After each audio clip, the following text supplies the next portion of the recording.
In this lecture, we're going to talk fairly briefly about detention basins and different methods there are for sizing them. So this is going to fit into a later lecture where we'll talk about a broad overview of stormwater runoff management and different strategies for that. And one of those is a detention basin. So we've talked about the concept of the hydrograph several times. We might have, prior to urbanization or in an undeveloped state, a hydrograph that up here maybe looks like this. When we pave over a lot of that area, when we add impervious area, we could get a post-development hydrograph after urbanization that looks something like this one right here. Right? The peak flow is increased, and it's also maybe moved earlier in the storm. There also is probably going to be more total runoff as less is allowed to infiltrate. And so if we are planning to do that, a lot of times local codes do not allow people to increase the peak flow in a stream or a river because people downstream might be affected by that. And so frequently local codes say you can't do that. And so if your pre-development outflow over on this hydrograph on the right looks like this, and your post-development looks like this, it turns out that if you want to keep your peak flow of your pre-development outflow from going up, you need, one of the strategies you can use is to build a detention basin. And the volume of that detention basin, which in this diagram is called V sub S, the volume of storage you need, is the difference between those two hydrographs. If you can store all of this volume while the storm is going on and then let it out slower from the pond, you can maintain a peak outflow that is equal to or less than what it was before you developed the area. So what we'll be talking about mostly today is how you calculate V sub S. How do you size that detention pond to make sure that's the case? Just to give you an idea of what they look like, here's a couple diagrams. This one in the middle, you can see water is coming into the detention pond here. You have a berm or dam or something like that at the bottom with an emergency spillway, but there's typically this outflow, they call it a perforated riser. So this is maybe a pipe with perforations along it. So as the water level goes up, the water level can keep increasing, and as it does, more and more can be allowed to be outflowing through that riser. And the size of this outlet pipe can be sized such that we, even when the water's at this max level, the outflow from that is at or less than what our design outflow is. Okay, and then if we had a really big flood event or the outlet got clogged, we have an emergency spillway that can take the overflow. And this is what we would call a detention pond or detention basin. The diagram on the bottom is maybe more of what you might call a retention pond or a retention basin, which is designed to always have water in it. And so in that case, you can see in the outlet pipe, you've got maybe hard pipe up to a certain level and then perforated above that so that you have this permanent pool in there, and you can allow plants to grow and maybe it's a water feature in a community, for example. And then you've got, again, your emergency spillway. So this is the design. Elements of the design include sizing the outlet, setting the elevation of the emergency spillway, and then sizing the entire volume of the pond. So in this class, in this lecture, we'll be talking a little bit about the sizing methods. One thing I want to just point out is that very frequently the local authority, the local jurisdiction will have standards that limit post-development peak runoff at the same level as pre-development peak runoff. And they also will likely tell you exactly how they want you to size the detention pond, what methods to use. Sometimes they might even have like a spreadsheet that you can use. Sometimes they give you options though, and different municipalities will use different methods. So we're just going to look at a few potential methods today.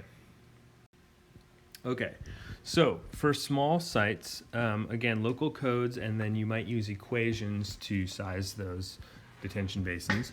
But if you have a large site or a really sensitive area, you might use equations for preliminary sizing, but then the final sizing would go towards, the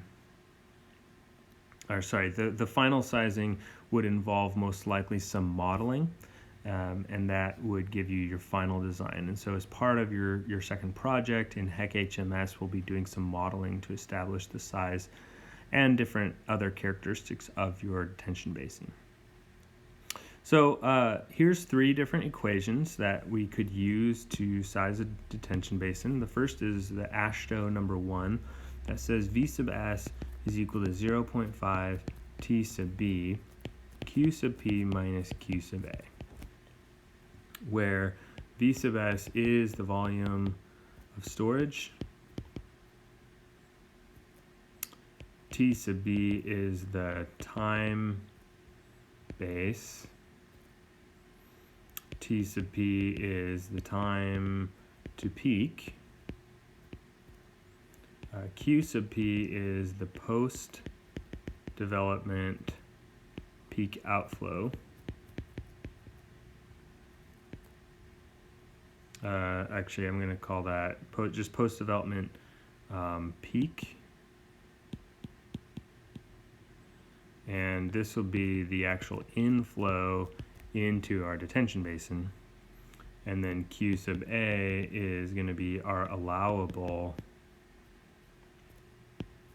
post-development peak. And that's going to be the outflow from our detention basin. Okay, so the theory behind this, if I draw the hydrograph, this is basically a simple triangular hydrograph where pre-development hydrograph might look like that, like some sort of triangle. Post-development might look like this. And the theory in this one is that on the as I go down here, that this is going to cross that. And this is my V sub S, this is Q sub P, this is Q sub A. T sub P is the time to this peak, and T sub B is this time base. Okay.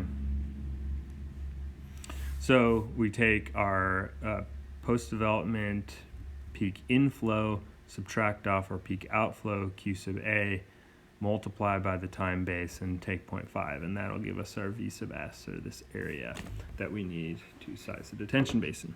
So this is one approach. AASHTO number 2 is going to say V sub S over V sub R, where we have to define V sub R. V sub R is the volume of total runoff. This is like an area under the flow triangle. Okay, and it's the same area essentially under both triangles in this case. V sub S over V sub R equals 1.29 times 1 minus QA over Q sub P to the 0.153, all divided by T sub B over T sub P to the 0.411. And that's the approach. So again, Q sub A is allowable post-development peak outflow, Q sub P post-development peak inflow, T sub B time base, T sub P time to peak. So just a different approach, but here you also need that V sub R, the total volume of runoff from the storm, which is going to be the same under both cases, right? It's just whether you're inflowing into the detention basin or outflowing from the detention basin.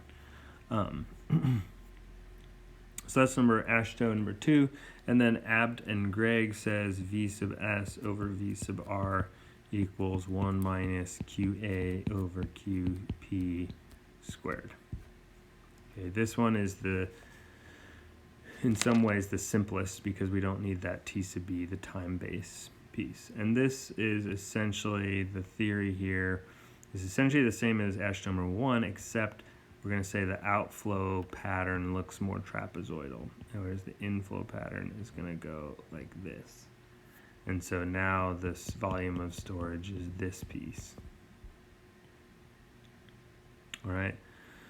So these are the three methods. They give different answers for the size of the detention basin. I like to think this isn't a hard and fast rule, but in general, Abden-Gregg will give you generally small detention basins. Astra number 2 will give you generally big detention basins, and Astra number 1 might be like generally medium detention basins. So for the same specs, the same site, you'll get 3 different sizes. And again, HEC-HMS you can use. There's other programs as well. There's spreadsheets that communities have. There's a bunch of other sizing methods out there. This just gives you a flavor for what they all kind of look sort of similar if they're an equation-based method.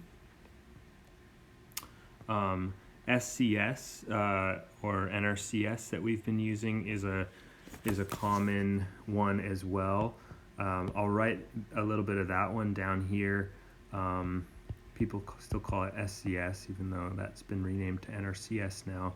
That one says V sub S over V sub R equals, and it says polynomial 0.660 plus negative 1.76 Q sub A over Q sub P plus 1.96 Q sub A over Q sub P squared plus a negative 0.73 Q sub A over Q sub P cubed, right? So a little more complicated,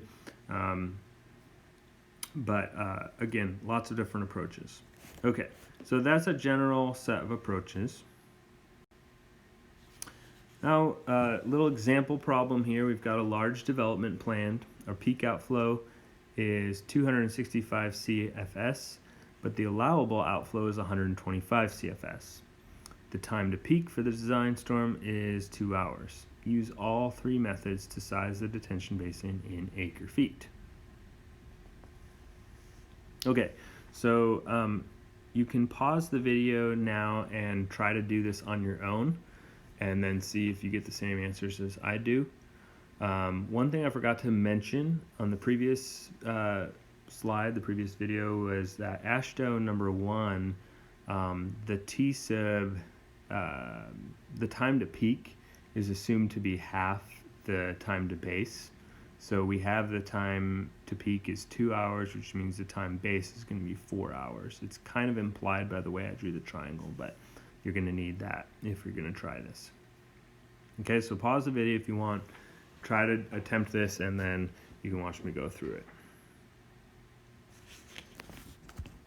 Okay, so hopefully you've given it a shot.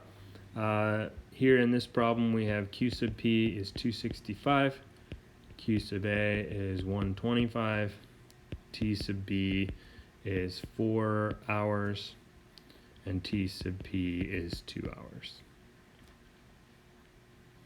So our first method is AASHTO number 1.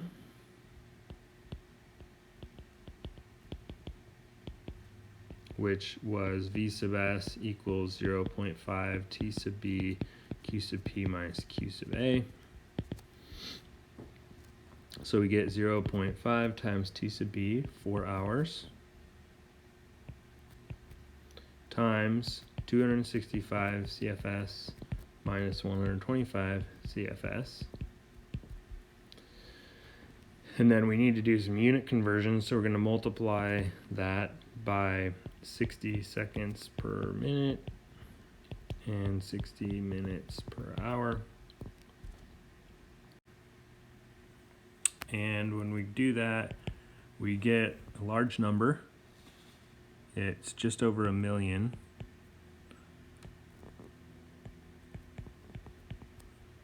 And that is in cubic feet.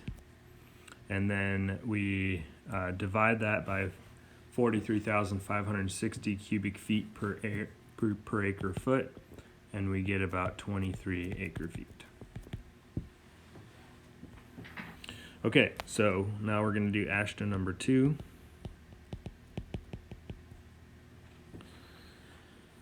For AASHTO number 2, we're going to need this V sub r.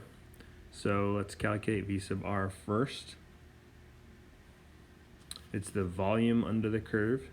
So we're going to do that using the Q sub P. This is a triangle, right? So 265 cubic feet per second is the peak, or the height of that triangle, times the time base, which was 4 hours, which we then need to multiply by 60 seconds per minute and by 60 minutes per hour, and then divide by 2 because this is a triangle. So base times height divided by 2, we get, and then we divide again by 43,560, we get 43 acre feet is the total amount of runoff. So AASHTO number 2 then says that V sub S over V sub R is 1.29, 1 minus 125, this V sub R is 43. And so then 1.29, 1 minus the Q sub A, 125 over Q sub P, 265, all to the 0.153 over 2, which was my T sub B over T sub P, to the 0.411, and we get just, and then this we already have, this 43 is in acre feet, so what we wind up getting is this whole right hand side, which reduces down to 0.88 multiplied by the 43 acre feet, and we get about 38 acre feet equals V sub S. Okay, so AASHTO number 1 was 23, AASHTO number 2 was 38, and then finally Abt and Gregg had V sub S over V sub R, and again this V sub R is 43, and we get 1 minus 125 over 265 squared, and that we get 0.28 is this this kind of right hand side reduced to 0.28, so we're going to multiply that by the 43 acre feet, and we get V sub S is equal to just 12 acre feet. Okay, so 3 different methods giving us a range of anything from 12 acre feet to 38 acre feet. And again, in reality, your local jurisdiction is probably going to tell you which approach to use, or use a different approach, because there is a range of different values. And really, like, what is true, what would actually happen? Well, what would actually happen would depend on the shape of the inflow hydrograph and also on the design of the outflow facilities. Both matter, and at this stage, when you're just sizing a detention basin, you may not have that full-on design ready yet. And so again, you can then refine this with modeling once you have an approach picked out for your outflow design.